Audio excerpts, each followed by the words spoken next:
Hello friend, welcome to IB technical classes. आज electrical traction 2 का हम लोग सिलेबस का ओवरव्यू देखने जा रहे हैं। ये हम लोग को 6 सेम के अंदर पढ़ना है। 6 सेम के अंदर इलेक्ट्रिकल स्टूडेंट को 6 सेम के अंदर इलेक्ट्रिकल स्टूडेंट को हम लोग को ये इलेक्ट्रिक ट्रैक्शन 2 पढ़ना है। हम लोग 5th सेम के अंदर इलेक्ट्रिक ट्रैक्शन 1 ऑलरेडी पढ़ चुके हैं। आई होप आप लोग अच्छे से पढ़ा होगा। तो इलेक्ट्रिक ट्रैक्शन 1 के अंदर हम लोग को बहुत सारा पोर्शन ट्रैक्शन से रिलेटेड हम लोग पढ़ चुके हैं, जिसके अंदर हम लोग सिग्नलिंग सिस्टम को देखा था। सिग्नलिंग सिस्टम हो गया, पूरा टोटल सप्लाई सिस्टम हो गया, और OHE सिस्टम जहां पर पेंटोग्राफ की बात की गई थी, और हमारा जितना भी करंट कलेक्शन डिवाइस था वो सारा बात किया गया था। तो हम लोग इलेक्ट्रिक ट्रैक्शन 1 के अंदर बहुत सारा चीज़ ट्रैक्शन से रिलेटेड देख चुके हैं। लेकिन ये इलेक्ट्रिक ट्रैक्शन 2 के अंदर हम लोग को बहुत बेसिक चीज़ पढ़ना है, यानी कि अगर ट्रैक्शन 1 से इसका कंपेयर किया जाए तो ये बहुत आसान है, क्योंकि हमारा ट्रैक्शन 1 के अंदर टोटल हमारा OHE सिस्टम को कवर करना था, जो लगभग हमारा 60-70 किलोमीटर या 80 किलोमीटर के अराउंड होता है हमारा OHE सिस्टम, जिसके अंदर हमको फीडिंग पोस्ट, हमारा TSS, ये सारा कवर करना होता था। लेकिन हमारा इलेक्ट्रिक ट्रैक्शन 2 की बात करें तो इसके अंदर सिर्फ हम लोग किसकी बात करते हैं, लोकोमोटिव से रिलेटेड, यानी इंजन या लोकोमोटिव का हम लोग को सारा काम देखना होता है और लोकोमोटिव के ही रिलेटेड सारी बात पढ़नी होती है। तो ये हमारा ट्रैक्शन 1 के कंपेयर में बहुत आसान ईजी होता है। आई होप ये बहुत अच्छे से आपको समझ में आएगा। तो ये वीडियो पूरा देखिएगा आप लोग लास्ट तक। हम पूरे सिलेबस के बारे में डिस्कस करेंगे, क्या क्या हम लोग को पढ़ना है। तो जो फर्स्ट यूनिट हम लोग का इलेक्ट्रिक लोकोमोटिव है, इस लोकोमोटिव के अंदर जो हमारा फर्स्ट टॉपिक पढ़ना है वो नॉमेनक्लेचर है। नॉमेनक्लेचर का मतलब हम लोग को नेमिंग के बारे में पढ़ना है कि इलेक्ट्रिक लोकोमोटिव का नेमिंग किस तरह करना है। जैसे हमारा नेमिंग दिया हुआ होता है, इंजन के ऊपर लिखा होता है वैप लिखा हुआ होता है, वैम लिखा हुआ होता है, तो ये किस तरह से नेमिंग किया हुआ है, तो ये नेमिंग के बारे में पढ़ना है। इसी नेमिंग को हम लोग, इंजन का जो नेमिंग होता है लोकोमोटिव का, इसी को हम लोग नॉमेनक्लेचर कहते हैं। तो नॉमेनक्लेचर किस तरह से किया जाता है, किस तरह से ये कोडिंग किया गया है, ये फर्स्ट टॉपिक हम लोग इलेक्ट्रिक लोकोमोटिव फर्स्ट यूनिट के अंदर पढ़ना है। इसके अलावा और भी बहुत सारा टॉपिक हमको कवर करना है इलेक्ट्रिक लोकोमोटिव फर्स्ट यूनिट के अंदर। दूसरा जो यूनिट हमारा टॉपिक इसके अंदर दिया हुआ है वो AC हमारा लोकोमोटिव है। यानी अगर चूंकि हमारा DC भी लोकोमोटिव यूज़ होता था, लेकिन पहले यूज़ होता था, nowadays we have to use only the AC locos. तो इस एक AC लोकोमोटिव के अंदर किस तरह से काम होगा, उसके लिए हमारा AC लोकोमोटिव को हम लोग को पढ़ना, और उसके अंदर बेसिकली हम लोग को इसका पावर सर्किट देखना है। यानी पावर सर्किट कहने का अर्थ कि क्या क्या इसके अंदर हमारा इलेक्ट्रिकल इक्विपमेंट यूज़ हो रहा है, किस तरह से सर्किट इसका है, तो ये हम लोग को इसके अंदर AC लोकोमोटिव के अंदर देखना है। तो पावर जो सर्किट है, इस सर्किट डायग्राम को हम लोग समझेंगे, पावर सर्किट को देखेंगे, जहाँ पर हम लोग लोकोमोटिव को बनाएंगे और उसके अंदर हमारा जो इक्विपमेंट, इलेक्ट्रिकल इक्विपमेंट यूज़ हो रहा है, इस इलेक्ट्रिकल इक्विपमेंट को देखेंगे। तो AC लोको को हम लोग, इसके अंदर जो इक्विपमेंट यूज़ होता है, इसको दो कैटेगरी के अंदर बांट दिया गया। एक तो हमारा पावर सर्किट इक्विपमेंट कहलाएगा, या इसी को हम मेन इक्विपमेंट कहेंगे, और दूसरा हमारा जो इक्विपमेंट होगा वो ऑक्सिलरी इक्विपमेंट होगा। यानी पहला हमारा मेन इक्विपमेंट और दूसरा ऑक्सिलरी इक्विपमेंट। मेन इक्विपमेंट के अंदर क्या क्या आएगा, हमारा यहाँ पर ट्रांसफार्मर लगा होगा, इसके अलावा हमारा रेक्टिफायर लगा होगा, और हमारे पास जो टैप चेंजिंग ये ट्रांसफार्मर है ये, इसके साथ और हमारे पास रेक्टिफायर के अंदर पल्स आ जाता है, उसको रिमूव करने के लिए हम लोग स्मूथिंग चॉक का यूज़ करेंगे। तो इस तरह से बहुत सारा हमारा इलेक्ट्रिकल मेन इक्विपमेंट हम लोग यूज़ करेंगे। तो ये तो मेन इक्विपमेंट की बात हुई। और हमारा पेंटोग्राफ भी मेन इक्विपमेंट के अंदर है, जो करंट कलेक्शन का काम करता है। इससे पहले आप ट्रैक्शन 1 के अंदर भी पेंटोग्राफ के अंदर डिटेल में पढ़ चुके हैं। हमारा डिफरेंट करंट कलेक्टिंग इक्विपमेंट होता है, जैसे हमारा बॉ कलेक्टर है और हमारा ट्रॉली कलेक्टर है, लेकिन यहाँ पर सिर्फ हमको पेंटोग्राफ के बारे में पढ़ना है। तो ये हमारा मेन इक्विपमेंट के अंदर आता है। ट्रांसफार्मर हो गया, और हमारे पास ट्रांसफार्मर के अलावा हमारा पेंटोग्राफ हो गया और रेक्टिफायर हो गया, ये सब मेन इक्विपमेंट है। इसके बारे में हम लोग बात करेंगे और इसको आसानी से हम लोग समझेंगे। दूसरा ऑक्सिलरी इक्विपमेंट हमको पढ़ना है फर्स्ट ही यूनिट के अंदर। ऑक्सिलरी इक्विपमेंट क्या है, ये हमारा एडिशनल इक्विपमेंट जो हमारा सर्किट के अंदर, पावर सर्किट के अंदर यूज़ होता है या लोकोमोटिव के अंदर यूज़ होता है। जैसे हमारे पास लोकोमोटिव के अंदर लाइट लगा होता है, जैसे हमारा बाइक या हमारे पास कार के अंदर भी लाइट लगा होता है। ये कितने प्रकार का लाइट होता है, उसको देखा जाएगा। जैसे हमारा लाइट, अगर कार की बात करें तो हमारा मेन लाइट होता है, साइड में इंडिकेटर के तौर पर लाइट लगा होता है, बैक में लाइट लगा होता है। तो इसी तरह लोकोमोटिव के अंदर भी डिफरेंट लाइट होगा। इस लाइट की बात हमारा ऑक्सिलरी इक्विपमेंट के अंदर करेंगे। और हमारे पास हॉर्न है, डिफरेंट टाइप का हॉर्न यूज़ किया जाता है। वो हॉर्न कितने प्रकार का, कहाँ पर किस तरह से यूज़ करना है वो देखना है। इसके अलावा हमारे यहाँ पर लोकोमोटिव के ऊपर कंप्रेशर यूज़ किया जाता है। एयर हम लोग पैक करते हैं, कंप्रेस करते हैं, और इसी कंप्रेस्ड एयर के कारण हमारा पेंटोग्राफ को हम अप या डाउन कर सकते हैं। तो ये कंप्रेसर के बारे में पढ़ेंगे। तो ये सारा चीज़ हमारा, इसके अलावा कॉन्टैक्टर है। तो बहुत सारा हमारा बेसिक इक्विपमेंट है जो मेन और ऑक्सिलरी इक्विपमेंट के अंदर आता है। बैटरी है, तो इस तरह बहुत सारा इक्विपमेंट है। तो ये हम लोग एसी लोकोमोटिव के अंदर पढ़ना है। ये तो पहला हो गया एसी लोकोमोटिव। ये सिंगल फेज़ है, ये सिंगल फेज़ एसी लोकोमोटिव हो गया।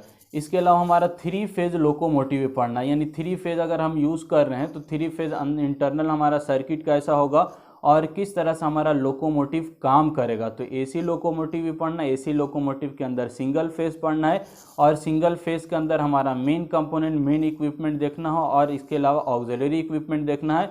और फिर एसी लोकोमोटिव में 3 फेज़ लोकोमोटिव देखता है। तो ये पहला चैप्टर थोड़ा सा बड़ा है, जिसके अंदर हमारा सारा इक्विपमेंट को भी पढ़ना है हम लोग को, उसके सर्किट डायग्राम को देखना है, नॉमेनक्लेचर देखना है। तो ये रिलेटेड हमारा फर्स्ट यूनिट से बात हो गया।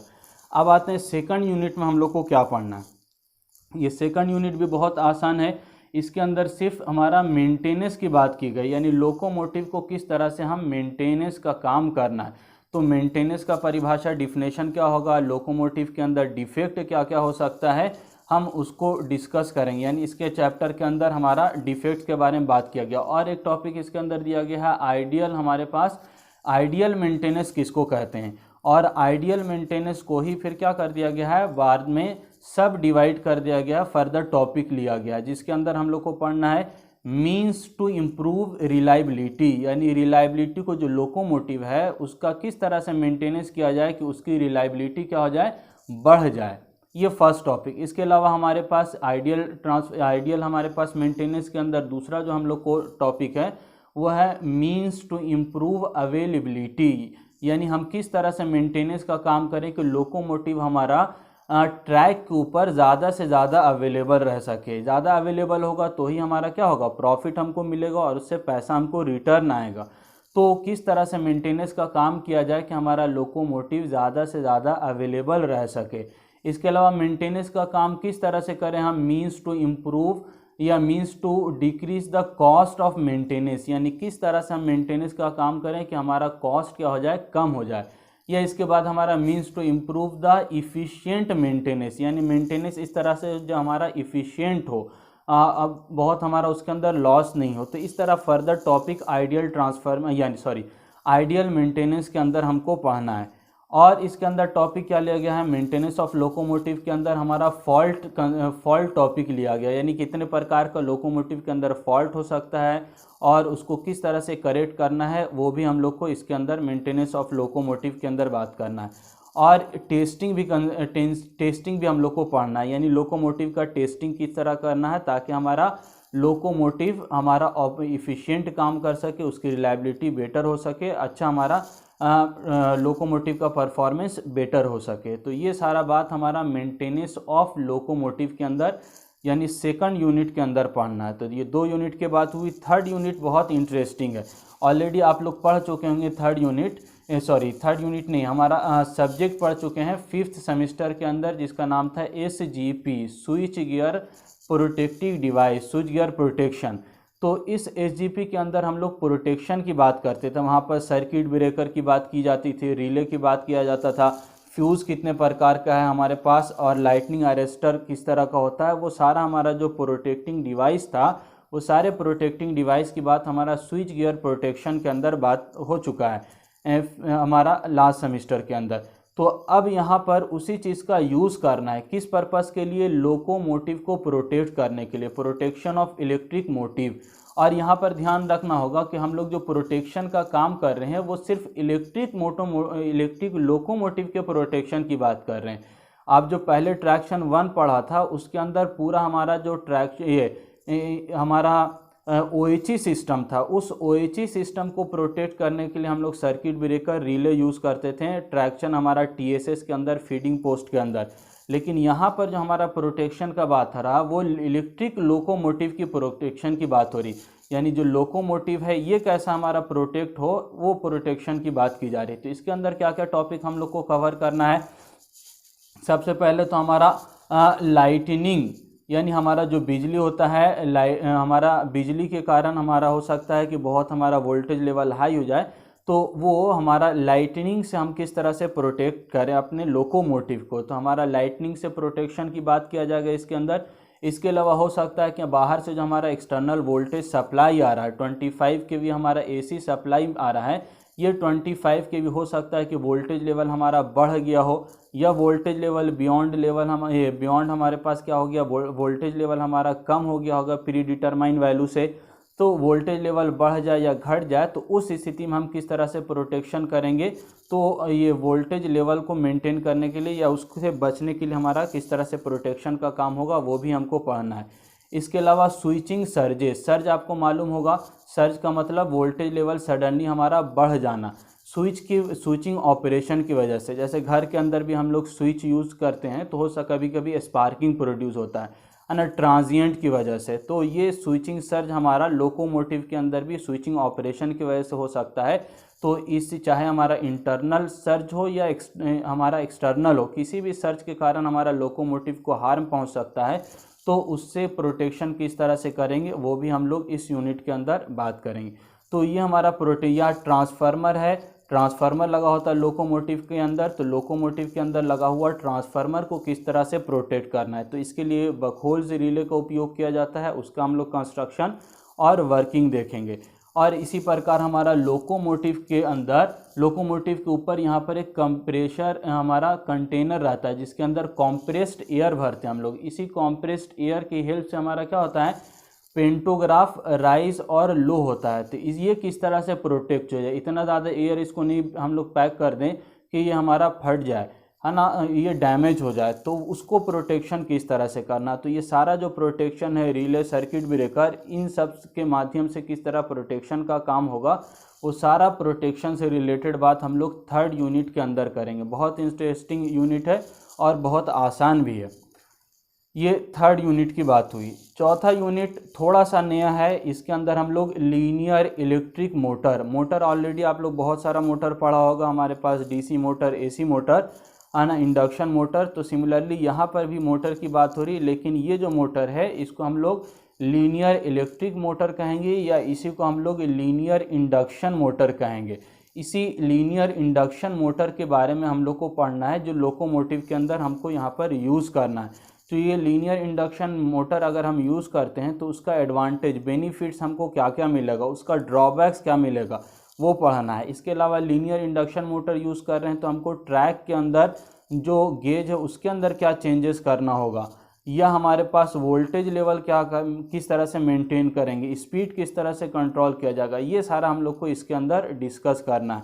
लीनियर इंडक्शन मोटर से रिलेटेड बात हम लोग को सारा ये फोर्थ चैप्टर 4th यूनिट के अंदर कवर करना है। इसके अलावा हमारे पास अंडरग्राउंड केबल के अंदर यदि हम लीनियर इंडक्शन मोटर को अंडरग्राउंड के लिए हम लोग यूज़ करेंगे मेट्रो सिस्टम के लिए, तो मेट्रो सिस्टम के अंदर हमारे पास ये लीनियर इंडक्शन मोटर यूज़ करते हैं, तो वहाँ पर किस तरह से ये काम करेगा वो भी हमको देखना है। इसके अलावा लास्ट टॉपिक इसके अंदर LEM के अंदर हमको व्हील लेस ट्रैक्शन देखना है, यानी अगर हमारे पास व्हील नहीं लगा है तो लोकोमोटिव किस तरह से काम करेगा, किस तरह से ऑपरेट करना है, वो भी हमको इस 4th यूनिट के अंदर पढ़ना है।